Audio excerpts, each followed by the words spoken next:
Welcome into another edition of Road to the Draft. Casey Phillips here with staff writer Bree Dix. We're so close. I can almost taste it. It's almost here. The draft is next week after what feels like eons of talking about all these people. And I'm sure to you, all the mocks, Casey. All the mocks, all which, the mocks. I mean, we are culminating for you in a beauty here. We have the full mock. The full mock. Yes.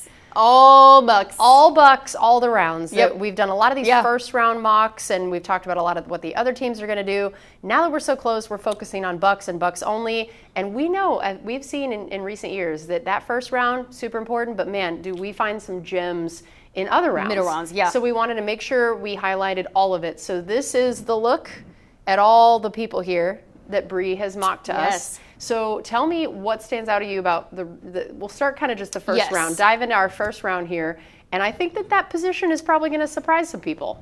Yes, I know everybody might be in chaos mode right now seeing a non-defensive player in the first round, but I just kind of get a feeling that this could be a potential foreseeable way that this draft goes. And look, the Bucs have put themselves in prime position by the additions they've made throughout the offseason, whether it was at outside linebacker bringing in Hassan Reddick, they re-signed Anthony Nelson, or at inside linebacker bringing in Anthony Walker Jr., kind of opposite Lavonte David. Then you also have Servassier Dennis.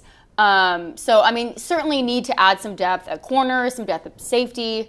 And yes, the Bucs obviously need to load defense, and that will be a big priority in the draft. But rather than reaching for a defensive player, if whoever is that top player available that's on their board, who is the best, if it is a receiver that is available at 19, Jason, like Todd Bowles, have been very adamant that there is no position, there is no player that would be off the board. And wide receiver, certainly plausible. So with a guy like Matthew Golden, the receiver from Texas, okay, the clicker, I got this. Oh, hey.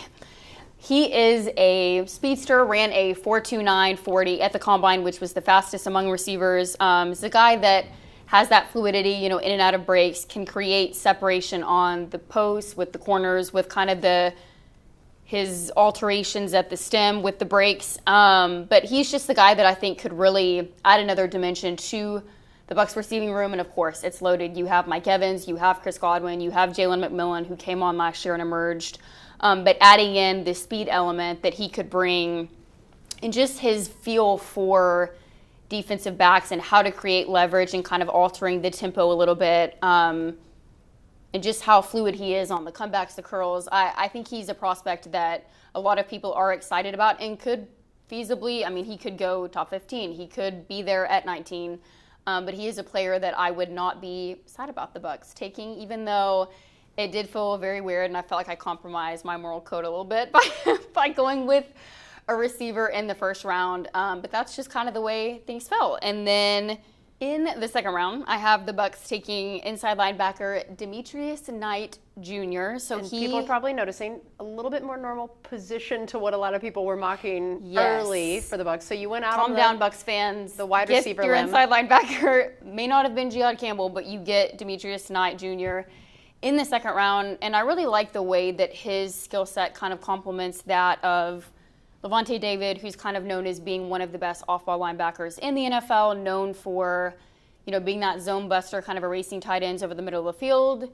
Brought in Anthony Walker, which he's also known for kind of mitigating those passes over the middle of the field. And Servassier Dennis also made a big impact in those passing situations on third down. So with Demetrius Knight, his big thing is the downhill trigger, the straight line speed, the closing burst on blitzes, and is kind of that hard-hitting tackler.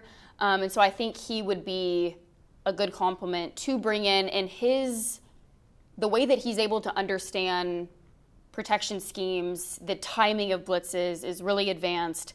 And he may not be the best coverage player, but he does have really good awareness in zone at kind of mitigating some of those things underneath. So I think he would be a fun addition for Todd Bowles to utilize on the defense. And then in the third round, have the Bucs getting their cornerback in Noel Williams, who Todd Bowles has talked at great length about wanting ball hawks at every single level of the defense, and that is the name of his game. He has outstanding ball skills, led the FBS in interceptions in 2024 with 7, had the fastest back pedal at the combine, so really, really controlled at the top of routes, and then also sets a really good edge against the run. So I really, really think he could be a fun addition to that sounds great. To this cornerback room. And again, a couple positions that Bucs fans have been thinking about of the highly likely ones of looking at defense, looking at some of the depth as we discuss this. And of course, on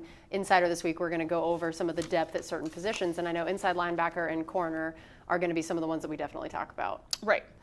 And I mean, they did bring back Bryce Hall, added some elements, but I think, a lot of Bucs fans are hoping I double dipped at corner. Look, and I think if last year taught us anything, it is that you can never have too many corners and you can never have too many safeties. In the 10 years I've been here, that is the most frequently said thing by Scott Smith. You can never have too many corners. So in honor of him not being here, we still wanted to get his phrase. Got you, Scott, yes. And then, next up, the Bucs going with an edge in David Walker from Central Arkansas. And again, really big thing with him was production. He was a 3-time consensus All-American. And just to note, he posted 82.5 tackles for loss and 39 sacks over the previous 4 seasons. Not bad. That is absolutely absurd. Not too Certainly shabby. has the numbers. And then he dropped more in 2024, so 17% of his snaps came on passing downs, so kind of showcased his well-rounded ability, which we all know that Todd Bowles likes to move guys around, so to be able to see him have that element, but also he's able to kind of mix up his rushes with strength, with power, and kind of adding in some of the speed stuff, and has a powerful punch, so I really think that the production is there for him, and kind of adding him into the rotation with Hassan Reddick, with Yaya Diaby. So I was a big fan of his production, and I think he can end up being a huge steal in this draft that you get in kind of the middle rounds with the production that he was able to put up. So that's going to be interesting. All right, next up. And that kind of headlines, and then we had in the 5th, I went with another corner in Zaw Frazier, and then in the 7th, the Bucs get their safety. I think that if you look at this based on all the mocks, all the things people have talked about, this makes so much sense from a, again, depth and position standpoint of addressing some of the needs while also still being able to do a best player available if you believe that that is Matthew Golden at wide receiver at that position. I think that makes a lot of sense. It hits a bunch of different things, and I think that it would be really interesting to watch, especially in some of these later rounds, being able to get multiple corners where you talk about just more depth, more people, because you never can have too many. Right. So I like it. Look at you. I like that mock. That was pretty great. And also the versatility too for a lot of the guys that can do multiple things. Speed is the name of his game, but also a guy like Crawford. I mean, you had him playing nickel. He lined up in the post at free safety. So being able to get guys that can do different things, make an impact on special teams.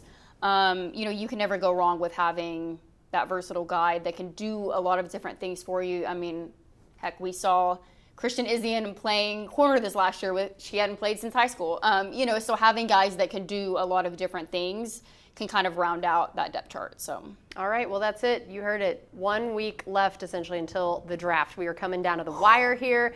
We have full coverage of it, of course, on our Bucs website and all of our social media, so make sure you're staying tuned for all of that leading up to next Thursday night.